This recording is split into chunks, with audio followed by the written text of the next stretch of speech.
Bonjour à tous et bienvenue dans cette nouvelle vidéo. Je suis Samuel Anavozar du blog lesjeuxdesam.fr. Aujourd'hui nous sommes à Paris.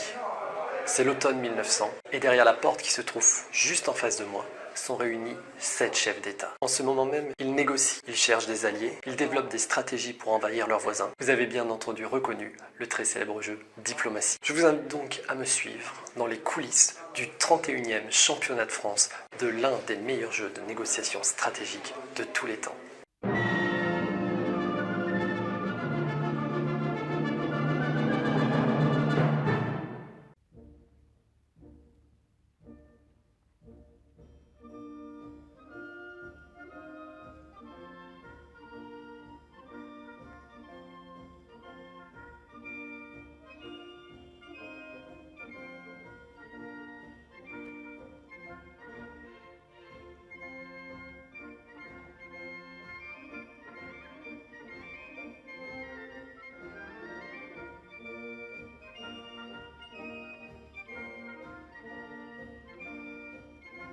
Donc je suis avec Patrick, l'organisateur de ces 31e championnats de France. Bonjour Patrick. Bonjour Samuel.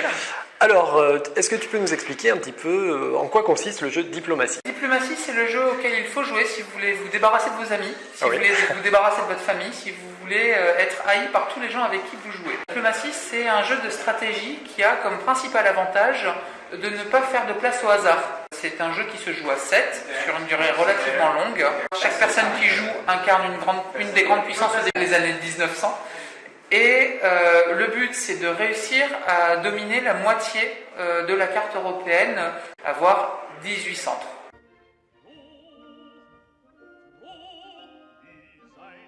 Donc je suis avec Stéphane qui jouait sur la table des finalistes en fait de Diplomatie, de ces championnats de France. Oui. Alors Stéphane, qu'est-ce qui t'est arrivé pendant la partie ? Ça a été très dur pour moi, j'étais content d'être qualifié en table finale et malheureusement j'ai été éliminé très rapidement par une alliance très solide. Oui. Ils m'ont attaqué à 3 directement et j'ai pas résisté très longtemps. D'accord, donc en fait il y a une grosse trahison. Exactement, exactement. Voilà. Là, les championnats de France, c'est un championnat qui est open, c'est-à-dire que tout le monde peut venir participer. Et alors, même des débutants ? Oui, même des débutants d'ailleurs. Lors de la dernière ronde aujourd'hui, on a eu une personne dont c'était la première partie de Diplomatie qui a fait une partie relativement correcte. Il est arrivé à plusieurs reprises que des débutants fassent la surprise, à savoir des gens qui ont appris les règles quelquefois la veille ou le matin même, se découvrent un véritable talent, de véritables aptitudes à négocier, parce que, comme le nom l'indique, l'important dans la partie, ce n'est pas forcément d'être le meilleur en calcul ou en stratégie, c'est aussi de savoir négocier avec les autres pour les amener à ce qu'ils coopèrent à votre victoire.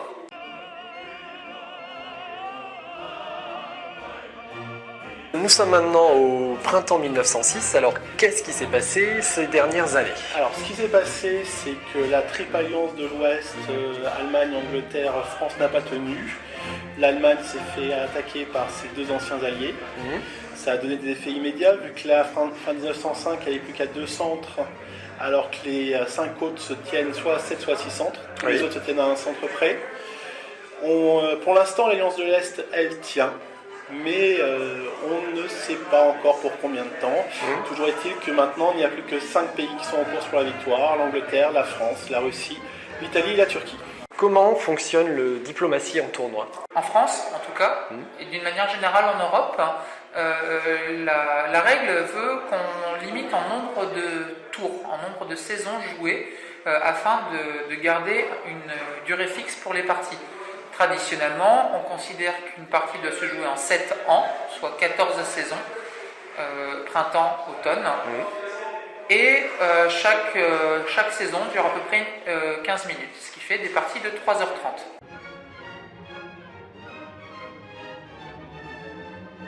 Alors Vincent, on arrive dans la dernière année maintenant. Ça, il ne reste plus que 2 tours avant qu'on désigne le futur champion de France. D'accord, alors où en est-on ?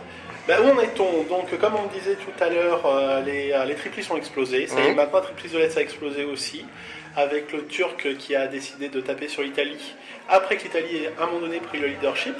clairement, il n'y a plus que 2 personnes qui sont clairement en position de gagner, qui sont effectivement l'Angleterre, qui est le champion de France en titre, D'accord. et le Turc, qui n'est pas un Français. Très bien. Et donc là, c'était le 31e, le 31e championnat de France. Alors, comment ça se passe? Parce qu'il y a des championnats d'Europe, il y a des championnats du monde après. Alors, tous les ans, il y a un championnat de France. Enfin, on essaye tous les ans. Il y a eu des années où ça a été plus compliqué que d'autres.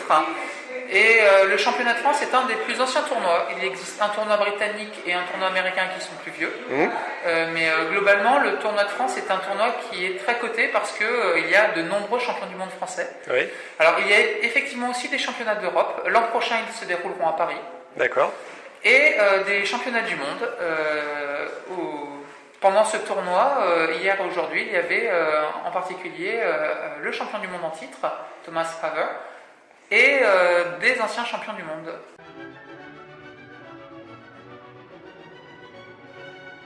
Je suis en présence de Manu qui vient de remporter le titre de champion de France, donc félicitations. Merci. Alors, tu étais l'Angleterre dans cette partie à la table finale. Comment s'est passée ta partie? Au début, je me suis bien entendu avec le français, mais on a eu très peur d'une alliance entre la Russie et la Turquie. Donc l'Allemand est venu nous voir, nous proposer ce qu'on appelle une triplice. Oui. Donc on a dû se découvrir un peu pour partir, l'Allemagne et moi, contre la Russie, et la France est partie contre l'Italie. Et après, la situation s'est bloquée parce qu'en face, ils ont réagi rapidement. Donc on a dû prendre une décision. Donc avec le français, on a trahi l'allemand. Finalement, c'est bien passé, mais ça a été très tendu parce que c'était toujours sur le fil du rasoir. Et à la fin, j'ai réussi à être dans le final en situation coude à coude avec la Turquie. J'ai réussi à faire en sorte d'avoir un centre de plus en gagnant toutes mes devinettes à la fin contre la Russie. Et donc contrôler tout le nord de la carte et le nord de l'Allemagne pour m'assurer la victoire sur le dernier coup du dernier tour. Ça fait 2 fois que tu es champion de France. Est-ce que tu vas essayer d'aller au championnat d'Europe ou au championnat du monde? Tu les as peut-être déjà fait par le passé? Oui, d'ailleurs l'année prochaine, j'organise le championnat d'Europe avec Laurent Joly, puisqu'il y aura lieu à Paris le week-end du 26-28 août 2016. D'accord. Donc après, c'est toujours un but d'essayer de gagner le championnat d'Europe, le championnat du monde. Je vais persévérer pour essayer de remporter un de ces 2 titres-là. Félicitations encore et merci beaucoup. Merci beaucoup. Comment peut-on jouer à diplomatie? Venez jouer, nous accueillons, nous faisons même, si vous nous envoyez un mail, vous voulez participer à une partie d'initiation. Il y a régulièrement des parties en région parisienne, mais même dans les autres régions. Il y a des personnes qui sont prêtes à vous apprendre à jouer, à vous amener vers ce jeu. Dernière question, le prochain championnat de France? Alors, il aura lieu en novembre 2016 à Paris. D'accord. Je n'ai pas encore la date exacte, mais on vise le mois de novembre 2016. Ok, parfait. La date est retenue. Mais en tout cas, merci Lipton. Merci beaucoup Samuel. Et puis, à très vite. À bientôt. Salut. À l'an prochain. Alors, avec plaisir. Au revoir. Salut. Comme vous le savez, Diplomatie est un jeu que j'ai mis dans mon défi fou. Ce jeu est donc dans ma bibliothèque et en plus, il reçoit la mention Jeu culte. De Diplomatie, pour la création de mon propre jeu de société, je vais retenir l'alliance entre la stratégie et la négociation. Cette vidéo touche maintenant à sa fin. Merci à vous de l'avoir suivi. Si vous l'avez aimé, n'hésitez pas à mettre un gros pouce j'aime et à la partager. Quant à moi, je vous donne rendez-vous dans une prochaine vidéo sur mon blog lesjeuxdesam.fr. À très bientôt. Bye bye.